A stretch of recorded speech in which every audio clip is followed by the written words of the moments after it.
तो खाने में ये क्या बना दिया।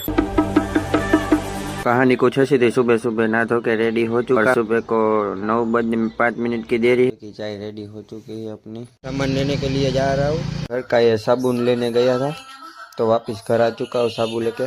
लिए सीरा जैसा कुछ बनाया है और आज सब्जी में ओड़ा है और रोटी है।